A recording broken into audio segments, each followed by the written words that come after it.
Hey guys, today's guest is Carole Robin, her first time on the podcast. She's a Stanford GSB ex-teacher. She's been teaching there for 20 years on leadership and interpersonal skills, team management, culture building. He leads a non-profit of leaders in tech by the name of Leaders in Tech, where she guides startup founders with and tech company CEOs with how to build teams, how to build feedback systems, how to build culture, how to build interpersonal relationships, not only most importantly in businesses, but not only in businesses, in interpersonal dynamics with your friends, with your parents, with your partners, etc. I hope you guys have as much fun consuming it as I've had recording it with her. If you like this content, like, share, and subscribe. Try following me on Patreon. There are no ads in between, so check out our sponsors in the description. And hope you guys enjoy the conversation. This is Carole Robin's for you. Welcome to the Mixed Emotions podcast. This is your host, Mihir Oka. Be talking about you and the awesome person that you are. Thank you. And the book that you've written, the courses that you used to teach on the Stanford GSB, Touchy Feely, now Leaders in Tech, and the AI that you've built, which is, I think it's super interesting.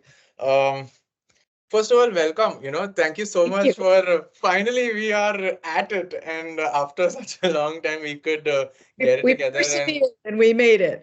yes, I mean, I don't know, it feels good that I think what 4 months we've been rescheduling, and finally. So, but thank you. You've taken you've uh, kept faith in the fact that there is something like this, and you said yes, and you are on it. So thank you so much for Sure, taking out the time. sure, For 20 years, you did teach at Stanford GSB, right? correct.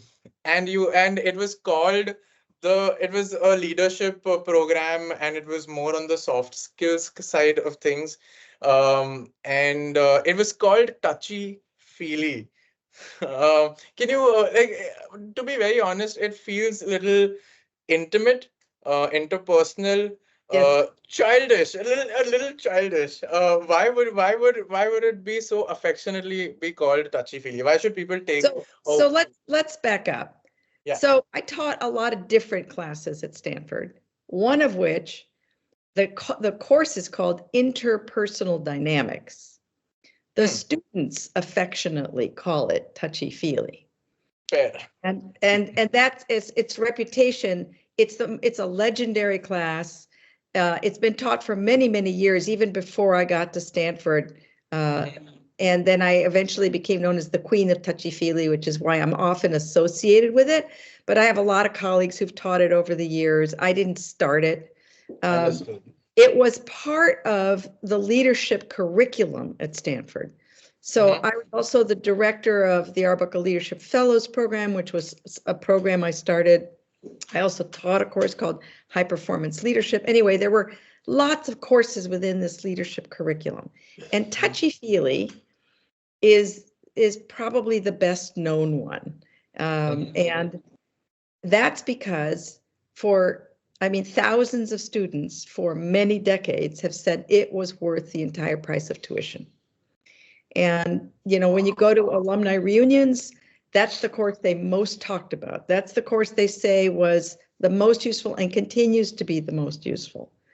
Wow. So part of the reason for that is that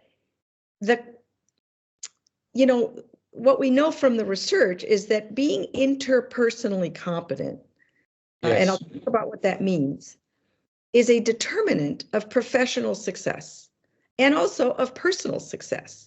And what I mean by that is I get predictably many calls and visits from former students to thank me and to tell me how they just became CEOs and they owe it all to what they learned from me, which, graduate school of business, that's what you would expect. But I get just as many, if not more, visits and calls and emails thanking me thank you for saving my marriage. Thank you for helping me reconcile my relationship with my brother, who I hadn't talked to for 2 years. Now I get, ever since the book came out, thank you for finally writing a book, because not everybody in my life went to Stanford Business School. So now they've got a way of learning this.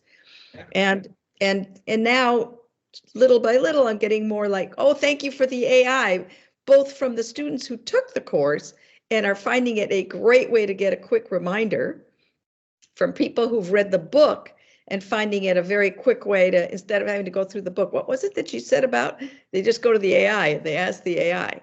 So, so it's interesting that you should say it sounds childish. The soft skills, so to speak, that's what we're talking about, is soft skills, are often the hardest. In fact, many years ago, I did a workshop for a bunch of NASA management and executives. And at one point I said, come on, you guys, they were all men. Come on, you guys, it's not rocket science. And they looked at me and said, Carole, this is so much harder than rocket science. And then we all laughed. Because it turns out that people do business with people. They don't do business with ideas or money or products or strategies. They do business with people. That's why this course is at the business school. It's not hidden away somewhere in the psych department. It's central to the graduate school of business. So that's a little bit more context for what the course is about, how it came to be, how it got established as it is, and kind of my role in it. But do you think that if this is such an essential skill, I agree that it is, should it be included as a way of, two questions here. One is that would there ever be a one size fits all kind of a scenario such that what you teach would apply on a mass level, in the sense that it'll be applicable to everybody in any scenario, and that would be a good guide or a good direction to go into? That is one. And second is that if it is so essential, and I agree that it is essential, then don't you think it should be introduced in maybe, I mean, now there's a lot of debate that we can have on this, that what should be included in curriculum and what should not be included in curriculum in school. Well, let me start with your second question. Sure. If I had to do my career over again, I would start with kids. I believe that if we armed every human being on this planet with the skills and competencies that are required in order to build functional relationships with other people, we would have a vastly different world. We wouldn't just have more functional teams and stronger organizations. We would have more robust families. We would have more functional communities. We might even have a more functional government when I dream really big. So these are essential skills the minute more than one human being is trying to do anything with another human being. Yes. So that goes to your first question, which is there's both a universal aspect to this and an idiosyncratic aspect, which means what it takes for me to build a strong relationship with you is going to be different than what it takes for me to build a strong relationship with your best friend, or with somebody that is your boss, or with my husband. So, but there are essential competencies and skills that are tried and true, frankly, from what we have taught, what we wrote about, and what we continue to see come back to us as feedback on the impact of that. Fair. And I want to say one more thing about one size fits all. One size definitely doesn't fit all.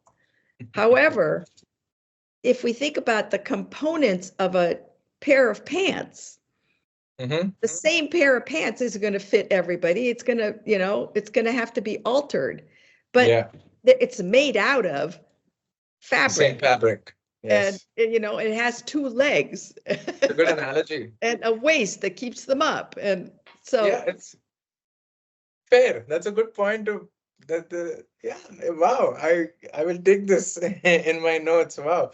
Um, but see, relationships a lot.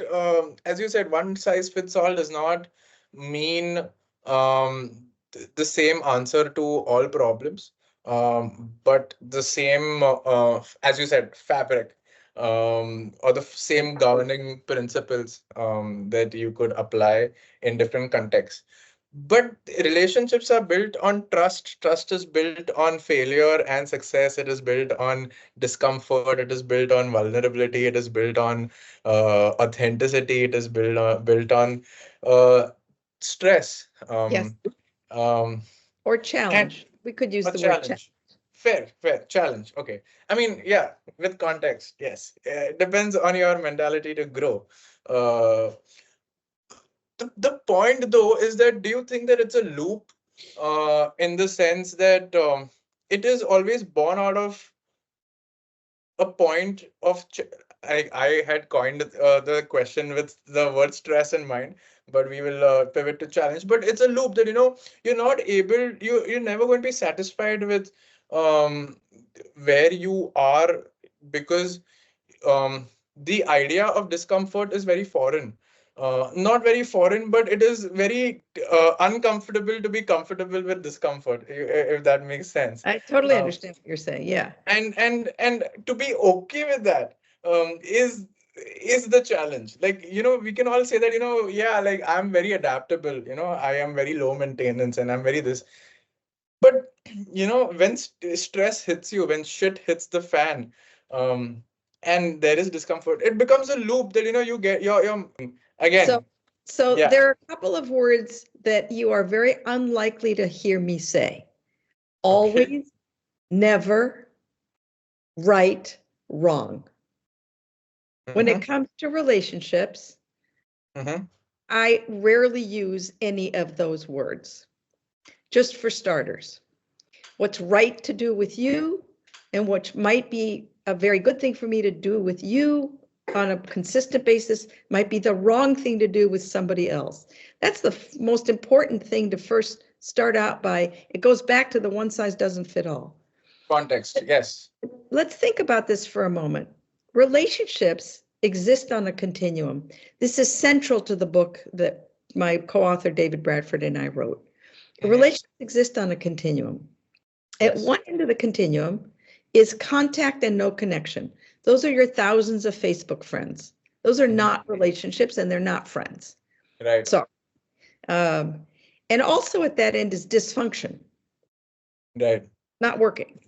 At the Right. other end of the spectrum is what we came to call exceptional, which is why the book is called Yeah. Building Exceptional Relationships with Family, Friends, and Colleagues. And that has a certain quality. An exceptional relationship has a certain set of qualities. Mhm. But along the way on this spectrum, on this continuum, there's just robust and functional. Mhm. So the first thing to do, and we are not advocating that you need to turn every relationship in your life into something exceptional. That is Right. impractical and unnecessary. But it Right. turns out that the skills and the competencies that are required to get to exceptional are the same ones that it takes to move down the continuum, even just to robust and functional. So once you've learned that, then you have the capacity to apply it to a couple of relationships where you want to take them to an even higher level. But you can bring all your relationships to a functional, robust place. That is our contention. Right. So, to your point about, you're right that moving down the continuum requires work. I'm going to call it work. Fair. It requires investment of energy. It requires some risk. Yeah. And one of the ways we think about risk is what we call the 15% rule. Again, this is everything I'm talking about is in the book.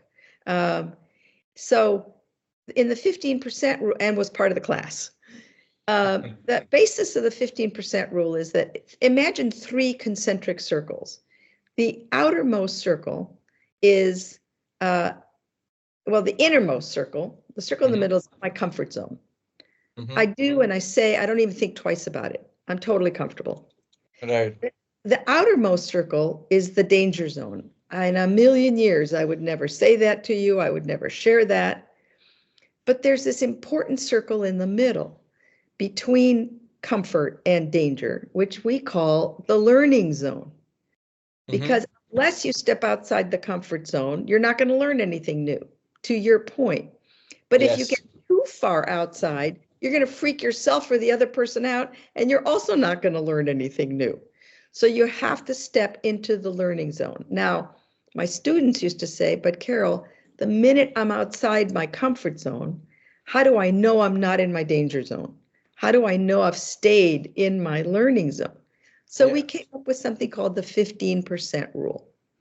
1-5, not 50, 1-5. Okay. And what that means is step a little bit outside your comfort zone. Not a ton, a little bit. And if I step outside my comfort zone a little bit, I am unlikely to freak myself or you out. Okay. And then you might step a little bit outside your comfort zone in response. And now what we've done is we've redrawn our comfort zone with each other to be just a little bit bigger. Then we can step 15% beyond that. And that's how we learn and grow and develop a deeper relationship. But the relationship is a two-way street. It's not only absolutely you. By definition. Yes. So, and conflicts are, I mean, just because you are doing your 15% bit, this should not make you entitled to feel that you're doing everything or that is the right way. I mean, my point being that there are going to be conflicts in a relationship, and you are going to again have challenges. Unquestionably, two human beings are not going to be in a relationship and never have conflict. Exactly the point. The point is that the stress or the challenge arises when people don't grow together. So that's one source of challenge. Fair. There are many, but yes, that would be one. Right. How do you have more constructive conflicts? If that is a good question to ask.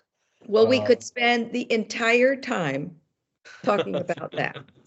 So, but I'll talk about two things in particular. One is we teach a concept called pinch, the pinch theory, which means somebody does something that's a little annoying, right? It's just a little annoying.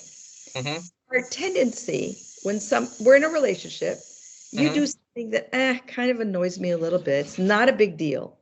My tendency is to say nothing for a whole bunch of reasons, right? I don't want to make a big deal out of it. I don't want you to think I'm overly sensitive. Maybe if I raise something, you're going to raise something bigger. I'm just not going to say anything. So if I say nothing, what are you going to do? You're going to on and continue doing it. You're going to keep doing whatever it is you're doing. Why would you stop? Okay? Exactly. You're not clairvoyant. Okay? So we're not saying that you should address every pinch in the moment, but when you notice, and this has to do with two antennae that I'll come back to in a minute, but when you notice that somebody is engaging in a behavior that annoyed you a little bit and now they're doing it again and it's annoying you a little bit more, before you get really angry or furious, you raise the pinch. It's much easier to talk about it when it's still small and manageable. The mistake a lot of people make is that they don't, and then they wait until it becomes what we call a crunch, and now it's much more difficult to figure out what to do. Now, let me come back to the two antennae. We're all equipped with an internal antenna. That's the antenna that tells me what's going on for me internally. And an external antenna that picks up signals on what might be going on for you. And development of both those antennae is really important if you're going to be interpersonally competent. I have to be in touch with my reactions so that I can make choices before they've gotten really big. So that's where if I have a good internal antenna, I'm like, oh, he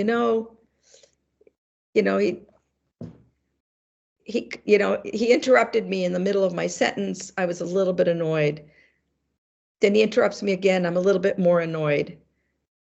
Maybe by the third time, I'm like, you know what? I need to mention that, when you interrupt me, I feel somewhat annoyed.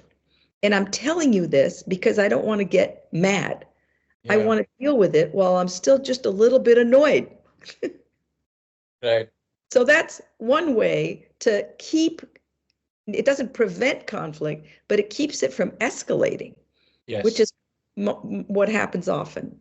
Right. Now, the other way that we talk about, and this is a more complicated model, but central to touchy-feely, no student, whether it's a student at the GSB or a participant from the Leaders in Tech programs that my startup that I started up after I left Stanford in 2017, nobody has ever been through a Carole Robin program and not learned about the concept of the net. And that concept is, in any exchange between two people, there are three realities. There's whatever is going on for me, how I see the world, what feelings I'm having, what my intent is in saying or doing whatever I do. That's reality number one. Reality number two is whatever I do, my behavior, or don't do, not verbal, nonverbal. What I say, what I don't say. That's the only reality known to both of us. Yeah. Then there's reality number three, whatever your reactions are to what I said and did, and whatever your intent is and how you see the situation. And so there's three distinct realities. We only have one in common, number two, my behavior. Now what happens, the reason it's called the net is we think of a metaphorical net between my reality, number one, and my behavior. And what happens is, if I do something and your reaction to it is that you feel, let's go back to being interrupted, that you feel, and this comes to why we call it touchy-feely, that you feel dismissed or annoyed or put down because I interrupted you. Instead of saying, when you interrupted me, I felt annoyed, we say things like, you just keep trying to dominate. Oh, yeah. Or and by the way, then people learn you've got to start with I feel. So then they say, I feel that you're just trying to dominate, which is exactly the same thing. There's not a feeling word there. I feel that you don't care about what I have to say. Unless I say I don't care, I don't know. You don't know. But the minute you accuse me, and that becomes an accusation, an imputed motive, an attribution, a label, which is what we think we're doing when we're giving feedback, none of which is good feedback. And then what happens is I get defensive, and it doesn't make me more open to a problem-solving conversation with you. It makes me want to defend and make you wrong about what you just said. I am not trying to dominate. How dare you say I'm trying to dominate? Now, where are we? Instead of, Carole, we just walked out of a meeting. There were 3 different times when I started to speak and you interrupted me when I started, when I said blah, when I said X, Y, and Z. So first, be behaviorally specific. And when you did that, I felt irritated. I felt dismissed. I felt unimportant. Whatever. That's why, by the way, the syllabus has a vocabulary of feelings, because people are so out of touch with what they're feeling that we have to develop a vocabulary. So then they pull up their vocabulary. What am I feeling? What am I feeling? And there's mild, moderate, and intense feelings and different categories. I felt, whatever. And I'm telling you this because you started the meeting by saying you wanted to hear from everybody. When I feel irritated or dismissed or unimportant, I am less inclined to offer up my opinion. You started the meeting by saying you wanted to hear from everybody. When when I'm interrupted that way, I am less likely to offer you my opinion. Is that what you want? That is how you give somebody feedback on a behavior that was problematic.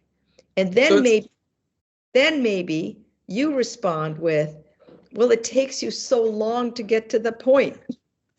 And that's why it's hard for me to wait until I have finished. Now, until you have finished. Now we move into a problem-solving conversation.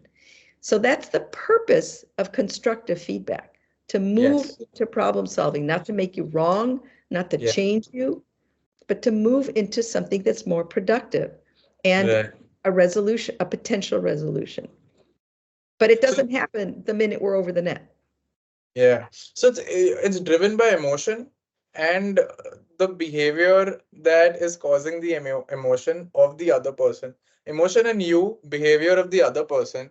Correct. And then then your comprehension or your understanding of your feelings of how that could have been dealt differently. Correct. Correct. And by the way, the more, it's like a muscle that you build. The more you build the muscle, the more it takes it's a discipline to stay on your side of the net. It's very hard to do that because our tendency, partly because in the English language, we say, I feel that you don't care, which is not a feeling. We use I feel to express an opinion and a thought just as much as a feeling. So it's a discipline to say, I feel, insert a feeling word. Yeah. That's, a lot of people, I feel like you don't care. I feel that this doesn't matter to you. I feel like, you're just trying to dominate. None of those are feelings. They're all attributions and imputed. They're actually accusations. Yeah, as you said, I feel that you're not going to be on time tomorrow. That's what is not that even supposed to mean? But I worry about whether or not I can count on you to be on time is entirely on your side of the net. Correct. And when I worry, the reason I'm telling you this is that when I worry, I know that I have a tendency to hold back how much responsibility I give you, even though you've told me you want more responsibility. So that's why I'm raising it with you. Let's talk about it. What is going on that is making it hard for you to arrive on time? Yeah, good conversation to have. In that way, but people do get defensive. Yes. You'll notice in the example I just gave you, is there something that's going on that's making it hard for you to arrive on time? In the earlier about interruption, is there something I'm doing that's making it hard to wait until I have finished? Inquiry is a really important part of building relationship. So, and the most important word to stay away from in inquiry is why. Why did you do that? Well, that is not going to make somebody feel really comfortable getting into a more problem solved. They're going to feel the need to explain themselves and justify themselves instead of what was going on there. How is that manifesting? When have you seen that work better? So questions that start with how, when, where, what, much better. Why? Forget. So why makes you want to go for the survival mode of yourself? It makes me need to explain, not meet you emotionally, explain. Well, the other thing that why does is if we're talking about creating opportunities and engaging in conversations where we meet each other from here to here, heart to heart, not here to here, head to head. Nothing drives us into our head faster than a why question. We don't respond to why questions from down here. We respond to them from here. So why are you crying? Nothing. You want to have somebody stop crying? Ask them why they're crying. But what are the tears about? Will keep them in their heart. And they might feel a little more met and a little more willing to say what the tears are about.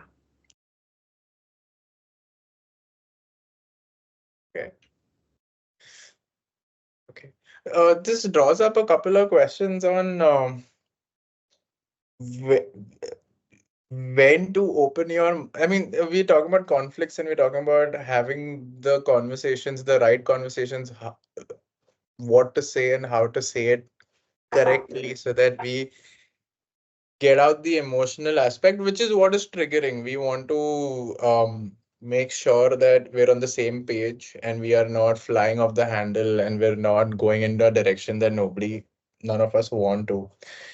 The issue though is that when we talk about value, and if you come to me for advice about something, or if you want to rant, or if you want to vent, and if you want to talk to me about something, my in my mind, the way that I can be of most value to you is to give you advice or to give you feedback.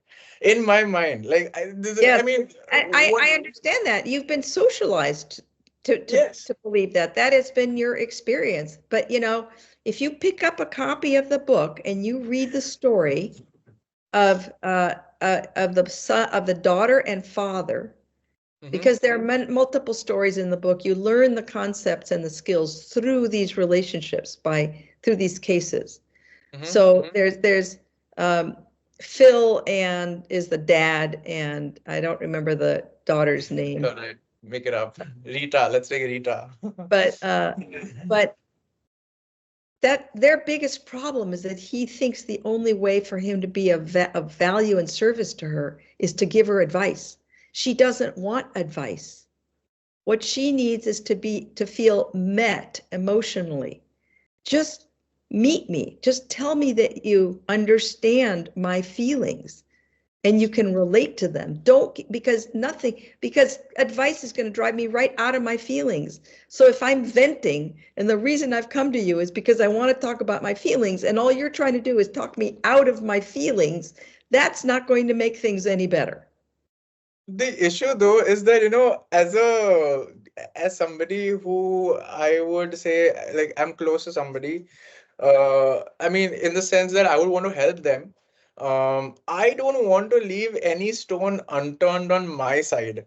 I don't want to. What's your Sorry. goal? Goal is to help. Okay, so let's stop there. Yeah. You've made a big assumption that leaving no stone unturned is the best way to help.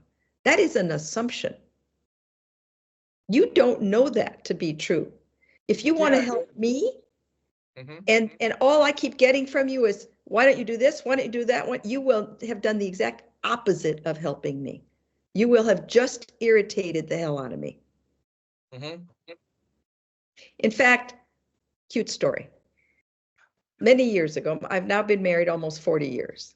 Many years ago, when I started telling my husband about all of this stuff and he started learning it all, he developed a multiple choice test so that when I got home from the office and I was all worked up about something, he would say, okay, would you like option A? Just listen and say, yeah, I can understand why that would really piss you off. That's Mm-hmm. option A. Option B, you're right. They're a bunch of jerks. How dare they? I can't believe they did all of that. Option C, here's what I have some suggestions of what you could do. You choose. What do you want? A, B, or C? And 9 times out of 10, I just wanted either A or B. I did not want C, Right. which was his natural inclination. You know the Right. other thing that happens when you give somebody advice, whether you intend to or not, you're signaling to them that you don't think they're capable of coming up with their own solution. Does that empower somebody? Does that make them feel closer and more loving toward you? I don't think so. Yeah, it doesn't. It doesn't. That's a good point. Uh, okay. How do you give how do you create this culture in organizations wherein people don't have um it's not about interpersonal, I mean, it is about interpersonal relationships, but you also want to give feedback and you want to create a culture where there is not a lot of defensiveness. And you want to create a very inclusive, very open, Yep. flat, people should be able to take feedback because everybody wants to grow and the Yep. company wants to grow. But you Well, see that there is insecurity. Where and how do you build culture like that? well, the reason that, I mean, the reason that I started Leaders in Tech, that I left Stanford in 2017 and started Leaders in Tech, was because my co-founder came to me and said, Carole, let's start and it's a nonprofit, but let's start an organization that brings these incredibly valuable lessons to Silicon Valley, to the tech ecosystem, so that the CEO founders of these startups learn these skills from the very beginning as an initial condition. And so does their executive team. And then as they grow, so do all of their people, which is why we decided to start with startups, not the big companies. What we're hoping we're doing is we're arming the future Googles and Facebooks and Microsofts of the world with skills and competencies and values around building cultures that are where this is at the core of the culture. And, we've now had many hundreds of CEO founders go through our programs, and they have then brought all of this into their companies when the company is small enough that they build the skill among everybody, and they all build this common language, and they all know what it means to stay on your side of the net, and they all understand how embedded in any piece of feedback there's disclosure. They all understand the 15% rule. So pretty soon, language creates reality. So you've created a culture based on language, for starters, and practices of how they interact with each other. You walk into any of these companies' conference rooms, they have vocabularies of feelings sitting on the conference table. They've got vocabulary of feelings posted on their desks, on their corkboard. So it's possible to build organizational cultures around this. In fact, David, my co-author, and I co-authored a paper called Building Feedback-Rich Organizations, which is because we did that for actually a big organization that was not a startup, but it was a subsidiary of a very large corporation. Right. And that CEO founder, that general manager of that unit had been through the Touchy Feely for Executives version that we taught at Stanford. And he said, I want to bring this to my whole company. And we did. We brought it to his whole company. And in spite of that, in spite of the results, which I'll come back to, the CEO of the entire conglomerate thought it was a waste of money and never supported it. In spite of the fact that in that division, suddenly their attrition went way down. They had way fewer people who quit, way easier time hiring, way more. And then people from other divisions were like, I want to go work over there. I don't know what they're doing, but everybody seems to, get along a lot better. And there were a few other subsidiaries that decided to do this, but the overarching, CEO never bought it. So it's, we could say why we think that's true, and that would be over the net because we never heard him say why. I mean, I don't know, we could make up a story. Context would drive more information, and I mean, I guess it's okay. At least you. And this is another core principle in everything we teach. In the absence of data, people make things up. Human beings like to have things make sense to them. So the less I tell you about me, the easier it's going to be for you to make up stories about me. But biased, what about, would they be biased stories? Would they be based on what kind of information? they're only going to be based on the little bit of data that I've given you, and the rest is going to be based on whatever it is you decide to make up. So if I don't want you to make up stories about me, and this is a really crucial leadership lesson, which is when there's a power differential, people really make up stories about the leader. Yeah. The less you tell them, the more they're going to make up stories about, what's important to you, what drives you, why you do certain things, what's behind your decisions. The more you tell them, the less they can make up stories. Okay.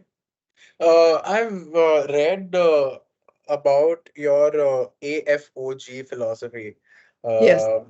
To my mind, there is something which I believe in, which is called, it's a Greek thing, it's called amor fati, which means that you have gratitude in your fate.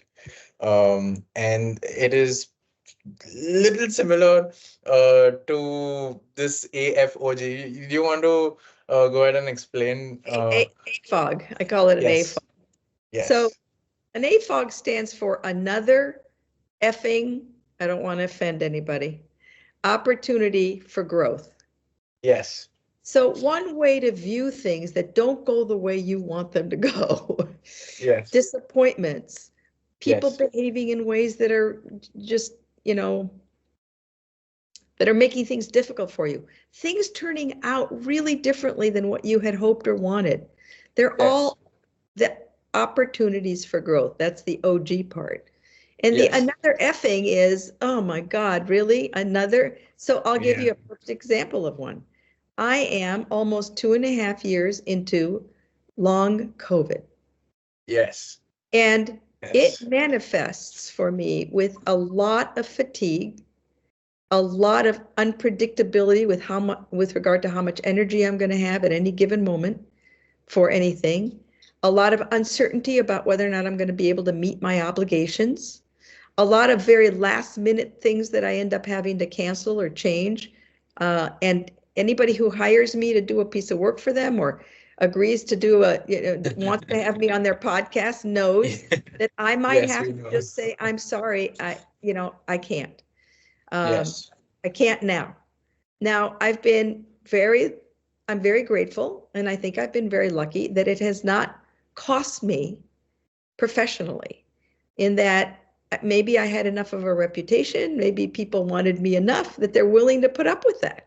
Yeah. And I rarely have to cancel something, but I have to know up front that if I do have to cancel something at the last minute, the client will be okay with that. So none of my coaching clients have left me, even though I have a couple who I've had to call them an hour before we were supposed to meet to say, we're going to have to reschedule.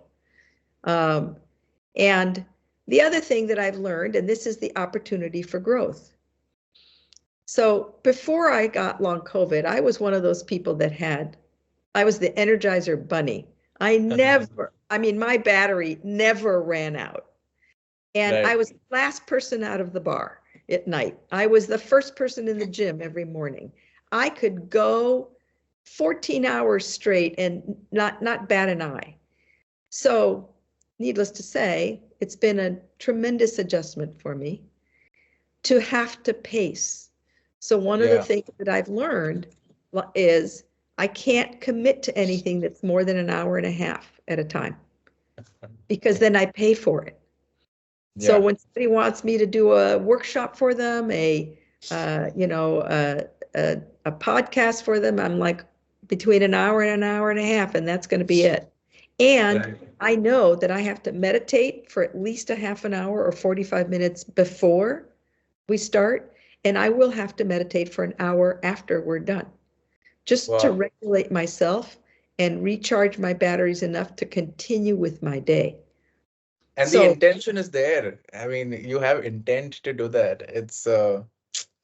It must really be in you. And this principle of AFOG, and as I said, it's you have gratitude of whatever it is that happens, uh, be it good, and especially if it is bad. to continue. And you know what? It's hard. There are days when it's just like, enough effing growth. Can I just have my life back, or some version of my life back? I mean, because part of the thing that's so difficult for me is the unpredictability. I don't ever know how I'm going to feel from 1 hour to the next, much less one day to the next. So imagine trying to plan anything. Yeah, it's very inspiring and it is very admirable. And the Energizer Bunny that you spoke about, I think this makes it more energizing now to see that with this condition, you are still going all guns blazing, with resonating with, yes, when you can, and however the best you can. Well, yeah. So I've got a funny anecdote. So at one point, I was even before long COVID, I had moments sometimes where I'd feel like, oh my God, if I keep going the way I'm going, I'm going to burn out. Yeah. And my wonderful daughter said to me one day, well, you know, Mom, you've got one of 3 choices. The first is to continue to say yes to everything you say yes to. Yeah. Continue to insist on doing it all perfectly, and probably burn out. Second choice, continue to say yes to everything. Do some things not as perfectly. She said, I think hell will freeze over before you decide to do that. Your third choice is don't say yes to everything and do it to the standard that you have, and then you maybe won't burn out. And that's the third choice that long COVID makes me confront over and over and over every single day. Must be so uncomfortable to be in this situation and still grow. I guess that is what true growth.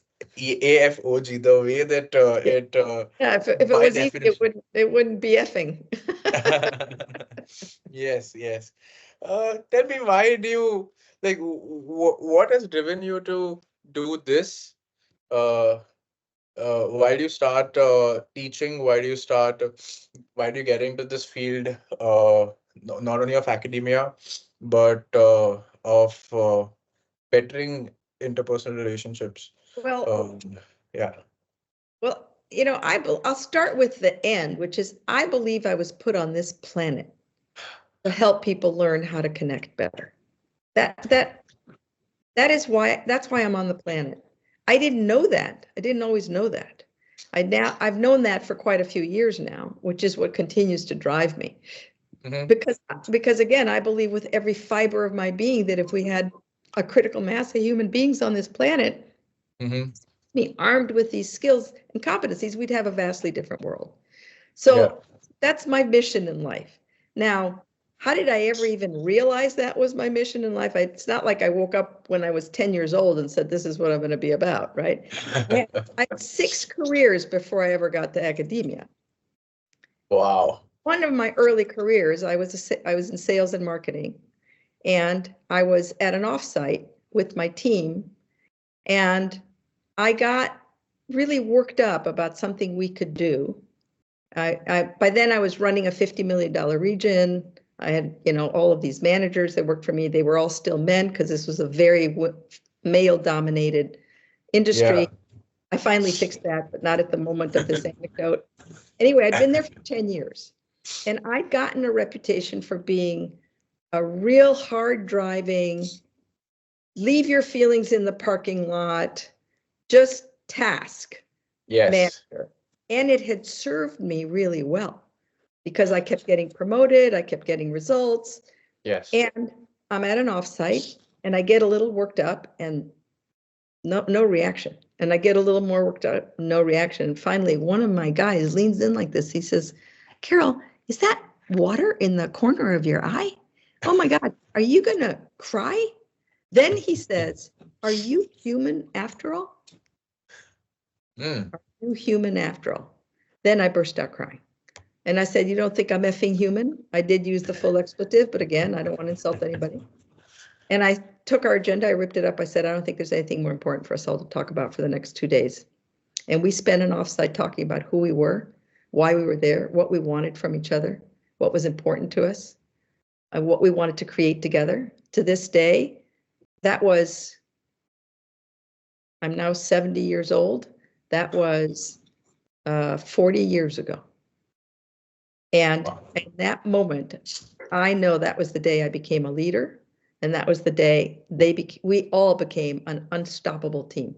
And to this day, those of them who are still with us on the planet would follow me anywhere. So if you want to ask yourself, why should somebody follow you? Think about whether or not you're showing up as a human being for them. But I had learned very, very well that I better leave my feelings in the parking lot when I first went to work there, especially in a male-dominated industrial automation arena. And as a woman, and as a very young woman. But you know what happens is we overlearn. So look, if I had burst out crying 6 months into the job, I would have probably never gotten to the point where I was running a $50 million region through 15 Western states. But I'd overlearned. I mean, it's ironic that I'd overlearned to leave my feelings in the parking lot when I became the Queen of Touchy Feely. But the fact was, that was probably the moment where a light bulb went off for me. It took me 10 more years before I ended up at Stanford, but or actually maybe even 12 more years, but 10 more years before I got on the path to going to Stanford, went back to school, got a PhD, blah, blah, blah. Wow. I mean, I'd gone for a seminar today, and it was about SaaS companies and how do you get to market quicker, and how do you build software, and how do you, should you build for problems, should you build a product and then pitch to the customer? And then there were frameworks. Should you identify the market first or create the market? Sure, those are all the questions. And this one speaker came on and he's like, which I resonated with a lot. And he was like, frameworks, yes, there are frameworks, there are playbooks, there are so many ideas in the field, but you're not going to learn about your customer, about your team, unless you experience it yourself, and unless you speak to people, and unless you understand what they're about, what are their learnings, what are their experiences, what are their problems, and unless you sit together and you solve and you go to the grind. And it's all about people in the end. And he touched upon the same thing that we're talking about. And it feels like the mindset of knowing everything and then starting versus experiencing it and then starting. It takes us back to the education mindset or the school mindset that, if I knew this, I would have been a better person. Right. Which is not always true, because unless I had the experience, I would not had this thought of. I think you're absolutely right. You're absolutely right. So everything I ever taught and continue to teach is based on a certain pedagogy, a way of learning, which is experiential learning. We learn from experience. One of the reasons David and I really resisted writing a book, even though Penguin Random House came to us and said, so how come there's this class that thousands of students for decades have said was worth the whole tuition and there's no book? And we said, because you don't learn about how to connect with other people by reading about it in a book. You actually have to engage with them, which is why the section at the end of every chapter, which is called Deepen Your Learning and tells you what to go do with what you just read, is what took us the longest to write. It took us 4 years to write this book for that reason. But the nature of experiential learning is you have to have an experience, then hang some learning on it. And then with that learning, have the experience again, but now armed with more sense making, more ideas of what worked and didn't work the first time. And then, and it's a loop, and then extract that and continue to create more and more learning through both experience and conceptual knowledge. It's not just experience. That's the other thing. People go from experience to experience and they, without stopping to make sense of it, without stopping to say, like, what did I learn from that? What would I do again? What would I do differently? That's the nature of an experiential mindset. And a lot of people just go from experience to experience. They don't have the discipline to stop and actually think about. And that's by the way, I think one of the reasons to have a coach. A good coach will force you to stop and actually extract the knowledge there is to be had from all of your experiences. Yeah, I think unless you live life, I think this whole life would teach you, if you're open to growing as a person, that it is going to be the experience that will teach you more than. I mean, if there was a book that could teach you, then it would be that one shoe will fit all, but that is not the case. Well, I mean, a book that I found enormously helpful and I have loved over the years is Carol Dweck's book called Growth Mindset. Okay. And the essence of that book is you have a choice whether to have a growth mindset, which is to approach anything as I don't know how or I don't know, and put the word yet after it. I don't know how to do that yet. Yeah. I don't know how to get that right yet. I can't yet. The minute you add the yet, your entire frame of mind shifts. Yeah. It does. It does give you the time, and it gives you an opportunity to uh go back. Yeah. You have added an AI bot to your website, which I found was very cool and very um innovative and very future proof in terms of um if you're not available, your AI is available. Can you like how did it come to you? I'm gonna add it to my own website as well, based on your idea. How did it come to you? How do you implement it? And it's such a cool concept to have. I happen to be, again, very lucky and grateful that the developer of my AI reached out to me and said, hey, I'd like to build an AI for you. His name is Joseph Siraj, and he is a former, I think, well, he's definitely a former executive and used to run AI for some very big companies like Amazon and Microsoft, et cetera. And he spun off and created his own startup. And, among the people that he wanted to initially serve were what he called creators. So his startup is actually called Creators AGI, and he developed these AIs for those of us who are creators, because the problem with AI now, if you go to OpenAI and you ask it, what would Carole Robin say is the best way to give feedback? It will be about 60% right. Right. If you go to Carole Robin AI and say, Carole, what should I do about giving feedback to my co-founder who's driving me crazy because it will be 100% correct with regard to what I would say.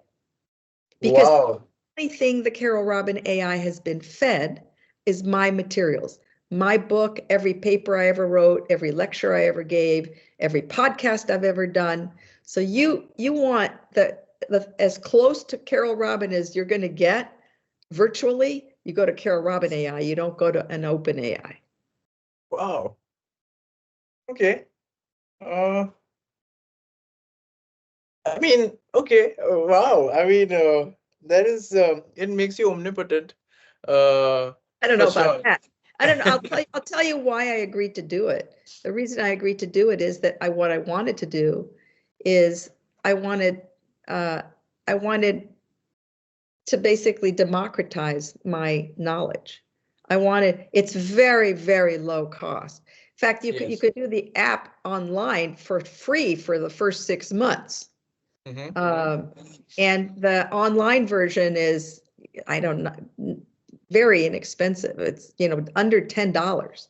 So we're not talking about thousands of dollars or even hundreds of dollars. What I wanted to do was I wanted to get this knowledge out into the world, and I wanted to do justice to the work, because you could say, well, AI can do that, but it's not doing a good job. It's not to my standards. Yes. Fair. Fair. See, but you are also building your own brand, if you say, in terms of putting yourself out there. The AI would only be trained on data that you spoke about yesterday.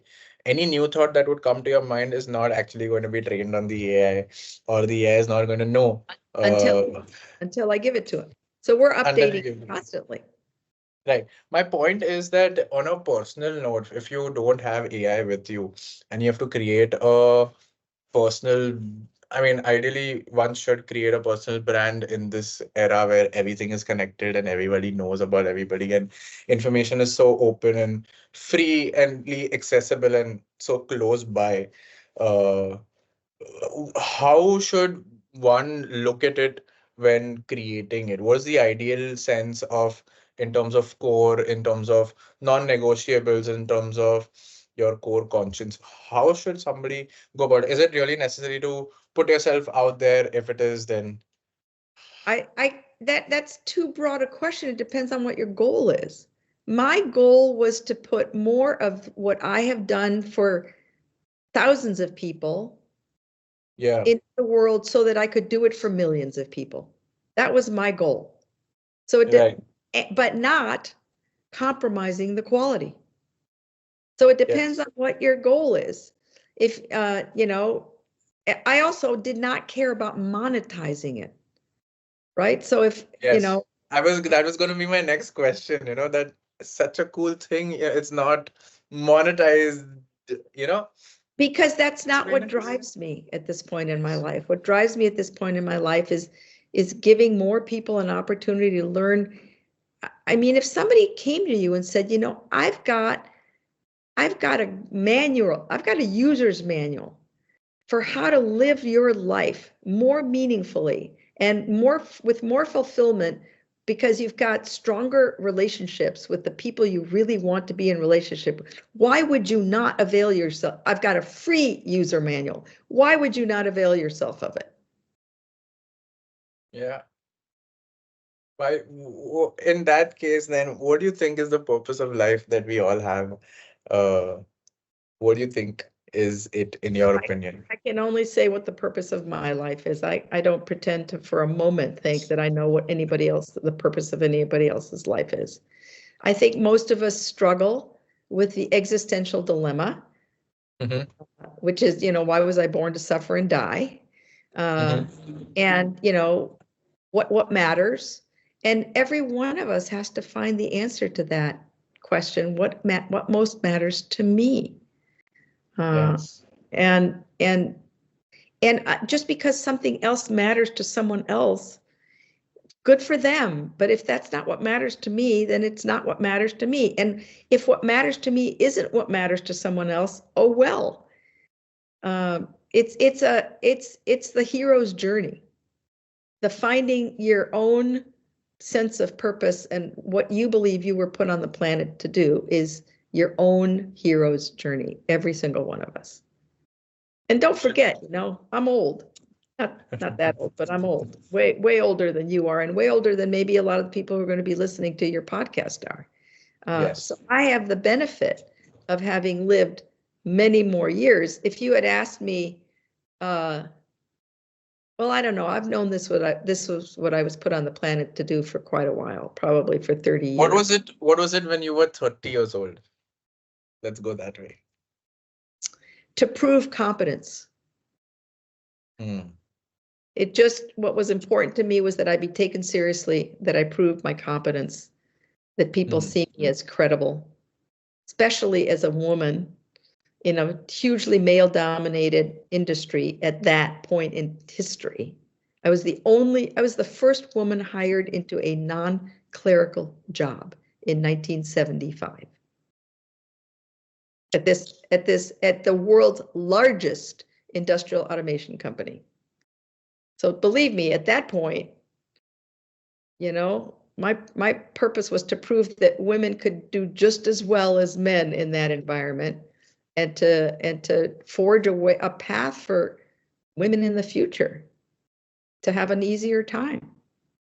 Do you think that um, younger people have a shorter view of the purpose of life versus uh, as your experience changed later on in your career, based on again experience, would you give people benefit of doubt? Would you give them advice? Would you give them your bit of going, or would you allow them to experience it for themselves? Well, the answer, like all my answers, is it depends. So there's no answer. I do think that it's a lot to expect of yourself at 30 or even 40 to have it all figured out. In fact, none of us ever have it all figured out. But I think that, it's what's important is to remain open to the possibility that what you think is absolutely the right path for you was the right path for you at that point, but may no longer be. So, this does go back to, like, what are your fundamental values? How were you raised? What do you think is important in terms of, I was raised in a very secular home, not a religious home at all, but I am Jewish, and one of the tenets of Judaism is tikkun olam, which literally means to repair the world, to leave the world a little bit better than the way you found it. You're not going to fix it all, but your obligation is to do something to leave it a little better off. And that has been a guiding principle of my life. Am I doing something that's going to leave the world a little bit better than it was?